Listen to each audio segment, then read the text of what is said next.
welcome back to the Box of the Lives game channel. This is kind of a part 2 to my last podcast where we looked at a Game of Thrones, the card game, solitaire variant called Quintain. And I want to run you through another turn. And hopefully this will give you a bit more exposure to exactly how this thing plays out. So I finished up with turn 1, I won dominance. Quintain defended the power challenge as he intended to. And then we got one more power from an unopposed military challenge. And then Snowed Under played out and they chose to return Victorian Greyjoy to my hand, and Quintain chose to put Jon Snow back in their hand, so it's sitting there with an allocated token on it. So that was their Snowed Under plot card. So now we'll begin turn 2. The first step is to choose our plot, and we're going to use City of Spies. Now we draw the random plot for Quintain, and it's the Power of Arms. And my plot has a when revealed effect. Look at the top X cards of any player's deck, discard one of those cards and put the rest on top of that deck in any order. X is the number of city plots in your used pile. It's not a terribly useful card, I've got it in there for its gold value really. So let's use the marshalling table to figure out which card is on top of their deck. Level 9, that's the character. We'll look at it.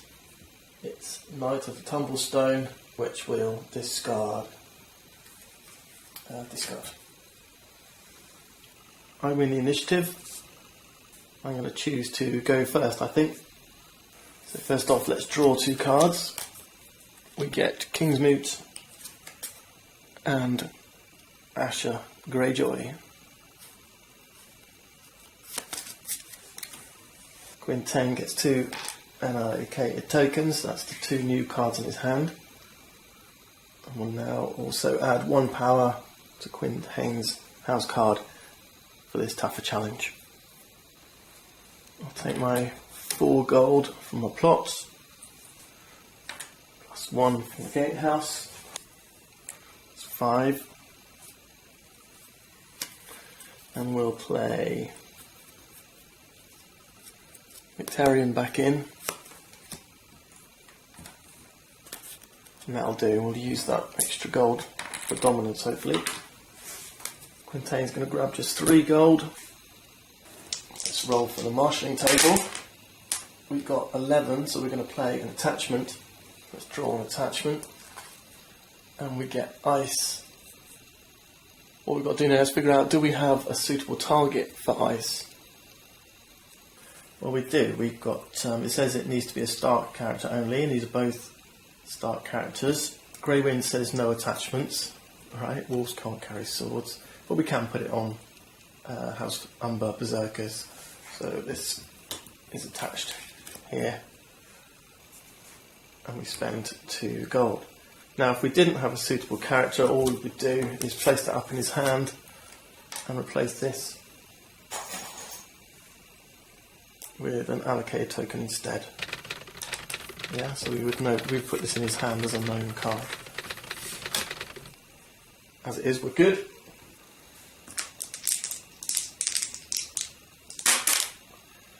This time it's a 6, and normally that would be a location, but because we're playing Stark for Quintain, 6 means a character.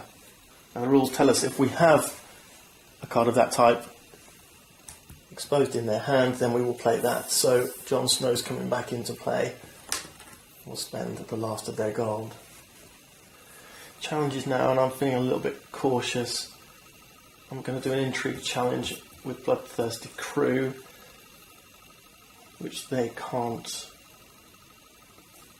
defend because they don't have any intrigue characters. So I immediately claim 1 power for an unopposed challenge, and we get to remove 1 card from their hand. So we remove 1 unallocated token, but we still got to put a card in their discard pile, right? Because cards in discard piles mean something. So we'll use the marshalling table again.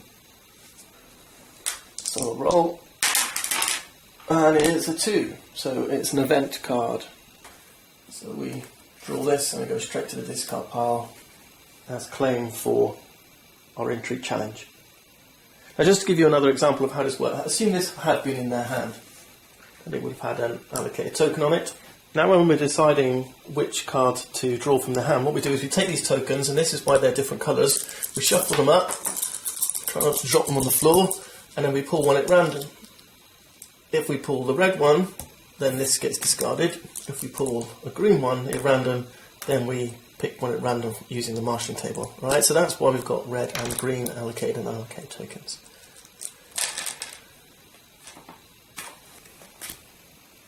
Now we do have a response effect here. After you win an unopposed challenge in which Bloodthirsty crew participated, discard the top two cards of the losing opponent's deck. So I can do that, but of course we know that they're going to use Frozen Moat. Your Frozen Moat, choose an attacking character, treat text box as blank. I could have used Theon's ability here. Any phase, pay 1 gold to choose and kneel a location to stop me using Frozen Moat, but not going to. Quintain's turn once more, so let's roll the dice. We got a 6 and we're looking at the challenge order table, and this time a 6, that's military, power and intrigue. So military, power, intrigue in that order.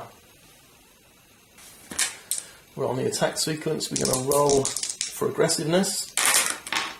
11, very aggressive, and that kind of fits really with their 2 claim. So for a military challenge then, we've got 2 plus 3, that's 5. So we'll mark the player's strength off at 5. But this time, because Quintain is going second, we don't use the type of challenge, we use the special at the point corresponding to the aggressiveness on the challenge track. So rather than here, we're going here. Now let's put these into a attacking character order. So it's highest cost, highest strength, stealth, renown, and then the least number of challenge icons. Okay, so the idea here really is that if we do use Grey Wind on his own for a military, House Umber Berserkers is still free to do a power challenge. Now we adjust our tracks. Grey Wind was strength 4, so we add 4 on to here. 1, 2, 3, 4. Okay, so already higher. Incidentally, if Grey Wind had stealth, then we would reduce the player's score by one of the characters we would choose to stealth past. So feeling pretty aggressive, Grey Wind is coming in and attacking on his own. We've got to decide whether we want to defend that challenge or not. Now I could, but Grey Wind has deadly, so if I do put one of my characters in, remember Bloodthirsty crew is out because I used it for intrigue, I should have used Meister Windermere, but I can defend it and then save save a Greyjoy using Windermere. Why don't I do that? Let's defend that challenge. I'm going to use Victorian Greyjoy to defend that challenge. So he kneels with his strength 3. That's not enough. But now I can use my naval escort. Kneel X warship locations. So we'll kneel Refurbished Hulk and naval escort itself. And give those characters plus X strength, where X is the number of ships we've knelt. So that gives Victorian plus 2 strength. That's 5 now against 4. We've successfully defended that challenge. Remember, Grey Wind has deadly though. So we'll kill Victorian. We'll kneel Meister Windermere to save him. And then we're good. Power challenge now, and I've only got Theon standing, so that's strength 2. Let's reset these. So we're 2. Quintain's first participating character is House Umber Berserkers with a strength of 4. So we're still on the special track here at 1 plus 4. 1, 2, 3, 4. Yeah, well that's beaten it again, so power challenge it is. House Umber Berserkers engage. The problem here is that ice is effective. While attached characters participating in the challenge kneel and discard ice from play to choose and kill another participating character. So Quintain will do that if I choose to defend this challenge. So I can defend and then lose Theon. There's nothing I've got in my hand to save him now. No. So let's leave it undefended. That's 1 power for House Stark, and they steal 1 from me. We must remember they've got claim 2, so they're going to claim another power from my house. And now we'll look at dominance. Well, I have Theon with strength 2 plus 1 gold, that's 3. Quintain has Jon Snow of strength 3. There's a tie for the highest value. No player wins dominance. And then we stand and tax. Okay, so that ends turn 2. Currently Quintain has 5 power, I have 2.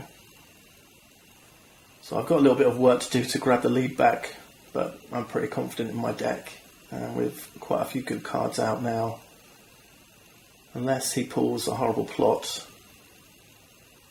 like Valor Morgullis, we should have a couple of good turns coming up. Some work to do though still. There you go, I hope you've enjoyed this demonstration of Quintain, a solo variant for A Game of Thrones, the living card game. That's it for now, see you next time.